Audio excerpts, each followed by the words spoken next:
పప్పు గాడికైతే పాపం వాళ్ళ అమ్మ దగ్గర పాలైతే సరిపోవడం లేదు. అందుకని పెరుగన్నం తింటున్నాడు. వాళ్ళ అమ్మకని పెరుగన్నం కలిపితే సరే తింటాడేమో చూద్దామని ఒకరోజు పెడితే బిడ్డ ఎంత ఆకలితో ఉన్నాడో ఇష్టంగా తింటా ఉన్నాడు. తిండ్రా పప్పుగా, తిండ్రా లడ్డు పప్పుగా. టేస్ట్ నచ్చిందంట వాడికి పెరుగన్నము. పాలైతే సరిపోవడం లేదు పాపము. ఎంజాయ్ చేస్తా తింటాన్నాడు పప్పుగాడు, అందగాడు. నోరంతా పూసుకుంటున్నావురా పప్పుగా.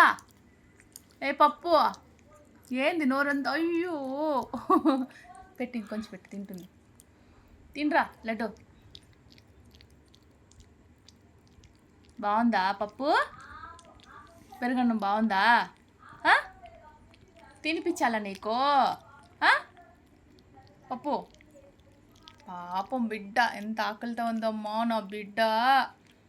నా బిడ్డకి పాలు సరిపోలేదంటమ్మా, పెరుగన్నం కావాలంట.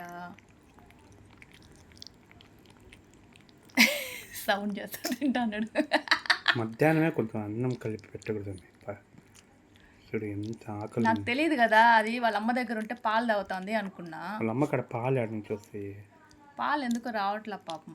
ఫోన్లో ఇంకే పెరుగన్నం తింటాను కదా, పెడదాంలే ఏముంది. కొంచెం పెట్టి తింటాడు. ఒక గిన్నెలో వేసి పెడితే సరిపోతుంది అనుకుంటా. పప్పుగా సోఫా నుంచి పడిపోతావరా పప్పు. కీలవా కీలవా కీలవా కీలవా. ఇంక పో.